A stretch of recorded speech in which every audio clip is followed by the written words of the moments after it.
সাথে এখানে চিকেনের সাথে যা যা লাগবে, যেমন পেঁয়াজ কুচিয়ে রেখেছি, টমেটো কুচি, এদিকে হচ্ছে পেঁয়াজ বাটা, এদিকে আদা রসুন আর শুকনো লঙ্কা একসাথে বেটে রেখে, এখানে সাইডে একটা কাঁচা লঙ্কা জাস্ট এমনি সেটা ফ্লেভারের জন্য, আর কয়েকটা রসুনের রোয়া গোটাই দিব।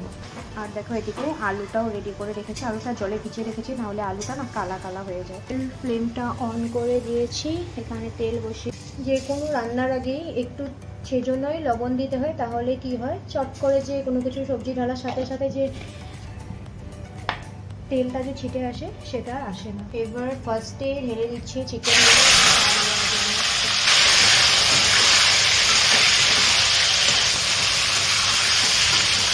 চিকেনটা একটু হালকা ফ্রাই হয়ে আসলে তারপর সব ভিজে দেওয়া হবে।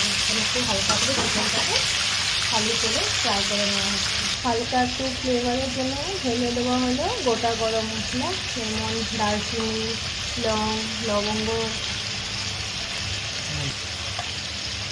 ছোটো এলাচ আর বড়ো এলাচ একসাথে দিয়ে দেওয়া হলো।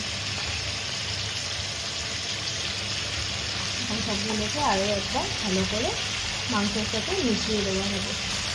এটা খুব সুন্দর করে মাংসের সাথে মিশিয়ে দেওয়া হচ্ছে। এতে কী হয়, মাংসের সাথে সুন্দর করে ফ্লেভারটা মিশে যায়। সবসময় তো আমরা মাংস যখন বানাই আলু ফ্রাই করে তারপরে মাংসতে দিই, তবে আজকে আমরা এই মাংসের সাথে আলুকে একসাথে ফ্রাই করে আমরা মশলাগুলো দিয়ে দেবো। এই যাচ্ছে আমাদের এখন আলু।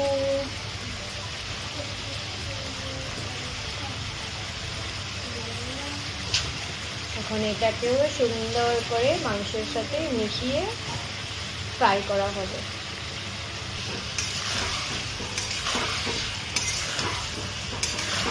এতে টাইমও একটু বেঁচে যায়, নাহলে একবার আলু ফ্রাই করো, একবার চিকেন ফ্রাই করো, তো একসাথে হলে কী হয়, যখন জলদি জলদি কিছু বানানোর দরকার হয় তাড়াতাড়ি একসাথে মিক্স করে বানিয়ে দিলে শর্টকাট হয়ে যায়।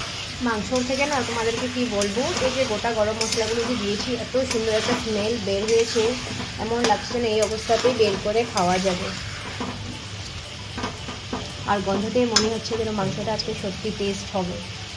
দিয়ে দিচ্ছে কুচানো পেঁয়াজ, এক টুকরা কাঁচা লঙ্কা আর কুচানো রসুন। এতে কী হয়, একটা র স্মেল থাকে, স্মেলটা মাংসতে করলে আরও বেশি টেস্ট লাগে খেতে। তবে হ্যাঁ, র স্মেলটা পুরোপুরি থাকবে, এটা মাংসের সাথে দিতে সুন্দর করে স্মেলটা নাই হয়ে যাবে, কিন্তু এটার যেটা একটা অ্যারোম্যাটিক যেটা স্মেল সেটা থেকে যাবে, আর সেটাই মাংসটাকে আরও টেস্ট করে তুলবে। এর জলটাও একটু একটু করে বের হয়ে আসছে। এখন এই সময় দিয়ে দেবো পেঁয়াজ বাটাটা, সাথে যাবে আদা রসুন আর শুকনো লঙ্কা বাটা।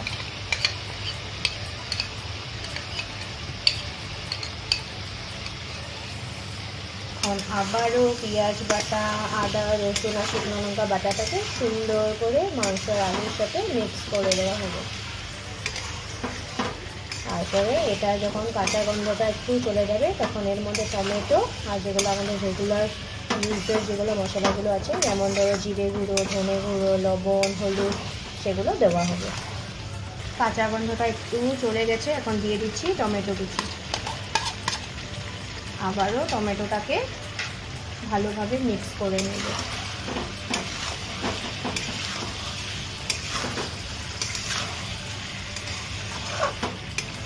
দেখতে পাচ্ছ মাংসের থেকে যেটা জল বেরিয়েছিল সেটা অলমোস্ট কমে আসছে।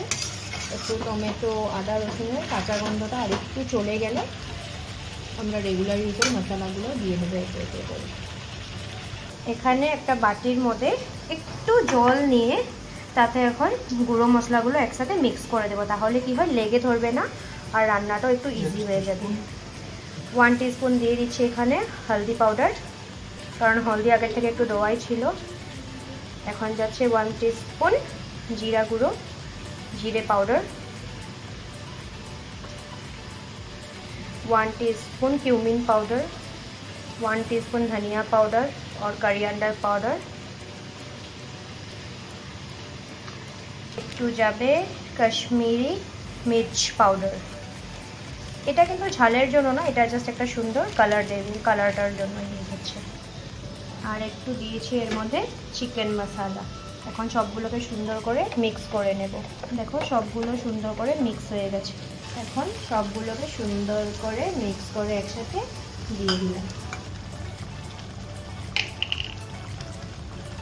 এখন নিজেদের স্বাদ মতো দিয়ে দেবে লবণ।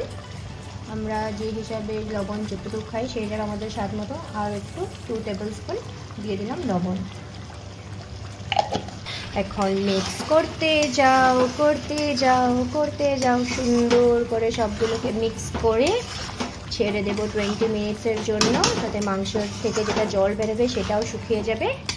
তারপর একটু এর মধ্যে জল অ্যাড করে একটু ফুটিয়ে আমরা নামিয়ে দেবো উপর থেকে একটু। হ্যাঁ, সেটা ভুলবে না, যেটা মেইন জিনিস হচ্ছে গুঁড়া গরম মশলা, সেটাকে সুন্দর করে ছিটিয়ে দেবো লাস্টে। দেখো ঝোলটা অলমোস্ট টেনে আসছে। এখন এর মধ্যে দিয়ে দেবো একটু টক দই।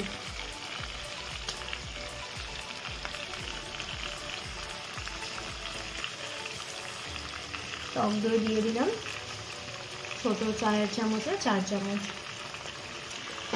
এটাকে এখন মিক্স করে দিচ্ছি সুন্দর করে। স্টিমটা একদম লো রাখবে, না হলে কিন্তু দইটা ফেটে যাওয়ার ভয় থাকে। লো টু মিডিয়াম রেখে সুন্দর করে কন্টিনিউয়াসলি হিলাতে থাকলে হলো।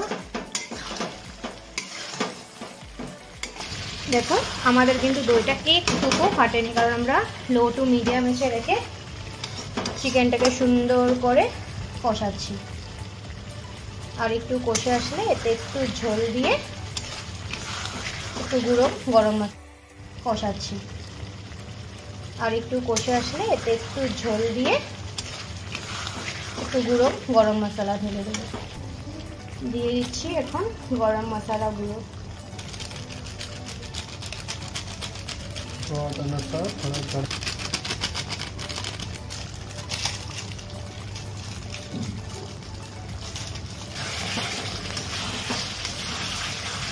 দেখতে পাচ্ছ কালারটা কত সুন্দর হয়েছে। কে কে খাবে চলে আসো, চলে আসো, জলদি চলে আসো খেতে। আমাদের চিকেন অলমোস্ট হয়ে এসেছে।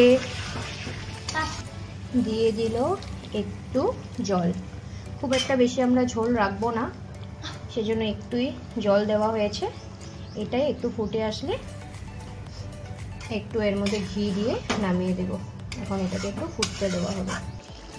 ফাইনালি দেখতে পাচ্ছ আমাদের চিকেন রেডি হয়ে গেছে। ঝোলটাও একদম মানে গায়ে লেগে থাকার মতো রেখেছি। এখন এখানে দিয়ে দেব ঘি, 1 চামচ ঘি দিয়ে এটাকে নামিয়ে দেব। এই চলে গেল এখানে ঘি, যেটা চিকেনটাকে আরো সুস্বাদু করে তুলবে। আর একটু দিয়ে দিলাম। এবার এটাকে সুন্দর করে একটু হালকা মিক্স করে গ্যাসের ফ্লেমটাকে বন্ধ করে দেব। আর হ্যাঁ, প্লিজ এভাবে একবার বানিয়ে খেও সবাই, আর বলো কেমন হয়েছে। এই দেখো কি সুন্দর করে মিলিয়ে দিল ঘিটাকে, আর যা স্মেল বের হয়েছে না, সত্যি বারবার বলছি যে খেতে কত টেস্ট হবে। আমার তো ইচ্ছে করছে এক্ষুনি এখান থেকে নিয়েই বসে পড়ি খেতে। দেখো কি টকবক টকবক টকবক টকবক করছে। এই করে দিল গ্যাসের ফ্লেমটাকে বন্ধ, আর আমাদের ফাইনালি গ্রেভি চিকেন রেডি। চলো আজকের মতো tata, bye bye, see you again in my next video।